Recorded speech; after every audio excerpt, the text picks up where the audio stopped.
Good day and welcome back to G More Life. Today I'm going to be updating my old 300 Blackout. This won't be an install video. I'm just going to show you some additional accessories and parts that I've got that I'm going to be switching out on my rifle to give it a little updating and to help it make it a little bit perform a little bit better for me. What I have here is a 300 Blackout that I built quite a few years ago, probably when it first started coming out, and I wanted one, but I was cheap and went the cheapest way I could. It is built on a plumb crazy polymer lower. People are going to give me some hate on that. Fine, go on, please make comments down there. The hate helps out with the algorithm, but I haven't had any issues with the polymer lower. In fact, surprisingly, the trigger is not horrible. It's a polymer trigger, polymer hammer. I mean, basically everything in here is polymer on that lower. But I haven't had any issues, and it's performed. And along with that, I will have to say the rifle's been performing really well. And I rarely clean my rifles. My rifles get used and they get put up or used again. Let me correct myself on that. I say I don't clean it. These things, when I ride my ATV, they get muddy and stuff. I'll take a water hose to them, wash them off, stick them up, and take them out the next night or whatever. And I'll probably slap, occasionally I'll take the bolt carrier group out, wipe it down, and throw a little oil on it. In fact, this one is actually pretty horrendous right now, so it will be getting cleaned on this makeover. So, like I said, they rarely get cleaned, so I figured when I redo this that I'll give it a little cleaning. What we're going to start with is the handguard. This handguard I really don't like. It's too short. I guess when I originally did this, I was trying to go after my old M4 profile that I had when I was in Iraq. But like I said, I don't like the shortness of it. It's really too wide. It's uncomfortable. Don't need to be that wide. But I did find me something that's a little bit lighter, a little bit narrower. The next thing is we're going to do the gas block. Since I run suppressed and different ammo, I want to be able to adjust that gas block, give it the fine tuning it needs to perform as necessary. As we come on back, I'm going to replace the trigger, and I just want it a little bit lighter, a little bit crisper trigger. We get rid of any ingredients to it, and going to put in some non-walking pins for the trigger group here, just because I don't know how this polymer is going to hold up replacing this stuff, so I don't want stuff walking out. I'm going to replace the safety on here. I'm going to put an ambidextrous safety on it. Mainly, like I said, I do shoot left-handed, right-handed. Sometimes my slings get in the way, so trying to get my thumb on the safety is in the way, so I want to be able to do it with my index finger, or like I said, switch to the other hand. The next thing, what else we got over here? Oh, charging handle.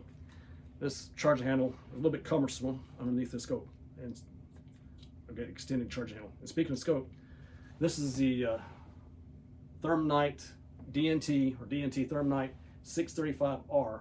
I just picked up probably a week or so ago, and it's freaking awesome. I love how it works. You can have picture-in-picture on it. You can run your thermal with your digital night scope and have a picture-in-picture of either one, or you can do thermal and your day scope. It has a laser in it with a ballistic calculator, and right now I'm running 110 AMAX.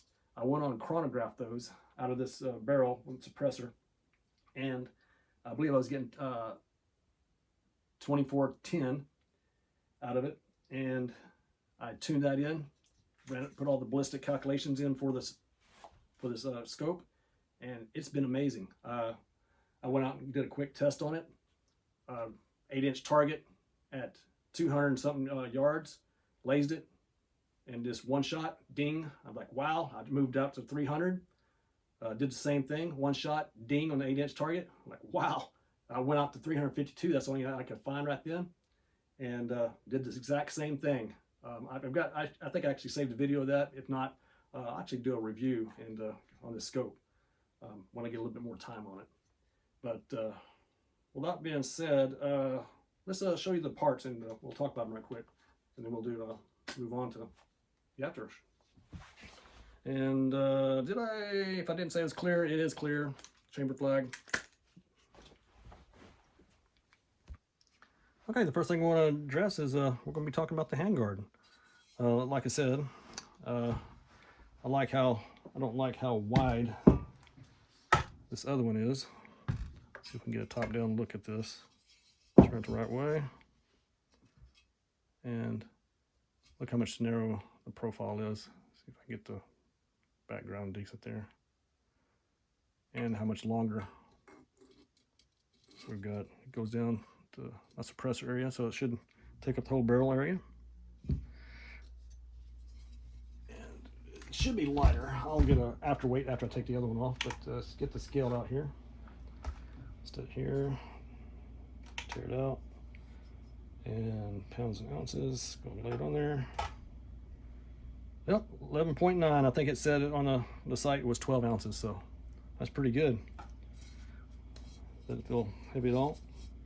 Go and install it. It did come with a barrel nut. All right. Next thing is I want to change out that gas block on there. Like I said, I run suppressed or all kinds of different ammos, but I want to be able to adjust the gas to get it fine-tuned. It's not performing exactly the way it should with the suppressor on. But I went with two different gas blocks here. The Faxon here and the KAW Valley one, and not sure which one I'm going to choose. Mainly is not sure. I'd like to be able to adjust it without having to take the hand guard back off.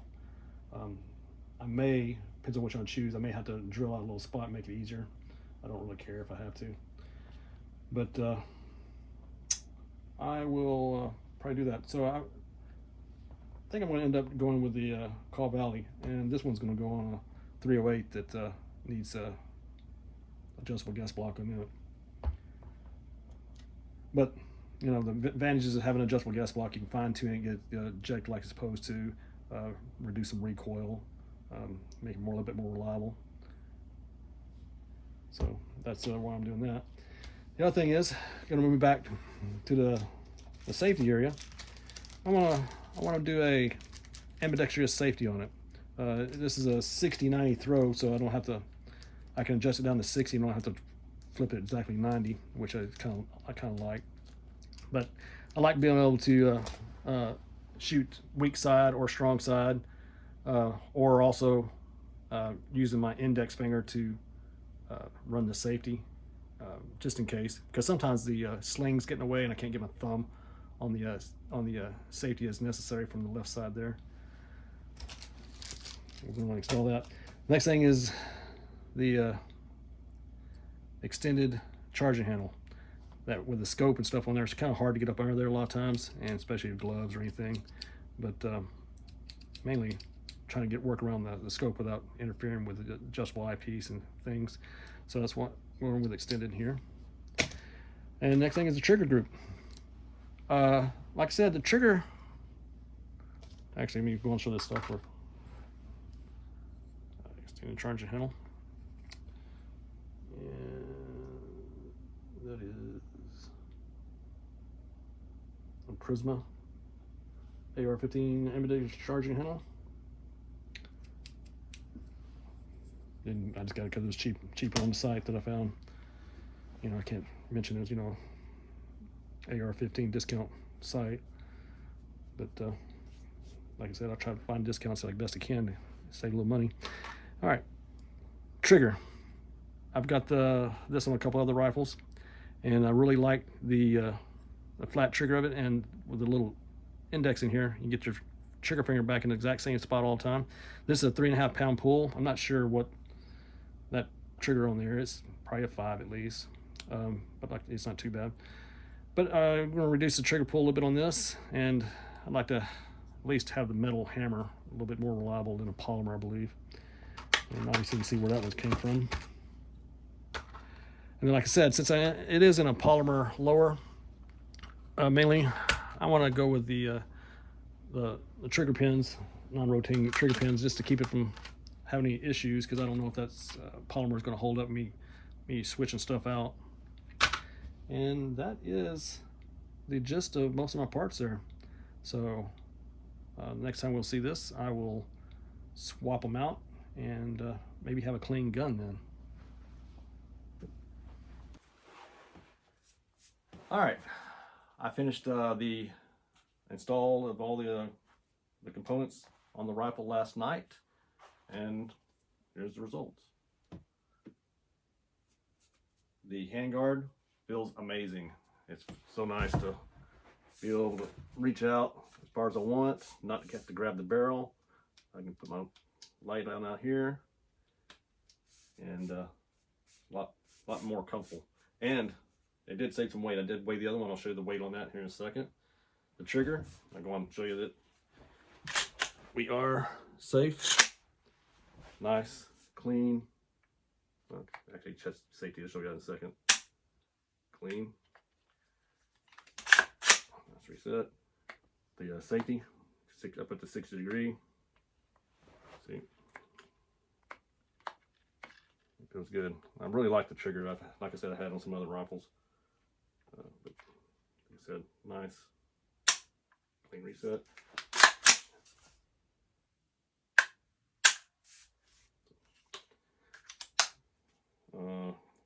I guess I showed you a close-up. I'll give you a close-up of this thing right quick. Alrighty, a little bit of a close-up here. Like I said, really like how the profile on the grip. Don't have to worry about Picatinny on the front, on the top, in the middle. Got plenty of M-lock adjustments anywhere, any position you want. I put the light on that one position right there. Trigger, a nice flat trigger, and the trigger pin locks, anti-rotate.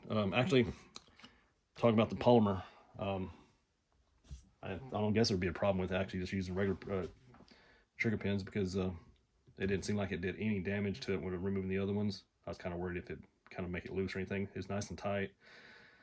The safety, I may have to replace the safety pin in here.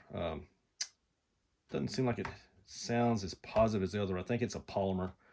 May have to switch it out, but it is locking everything like it should. It's just not really noticing a real definite detent as well. So it might be a different, but it's still it's functioning safe like it should. The charging handle, much nicer. Got a little extension out here. I can reach and grab it on one side, or reach underneath and grab it if necessary. Either side.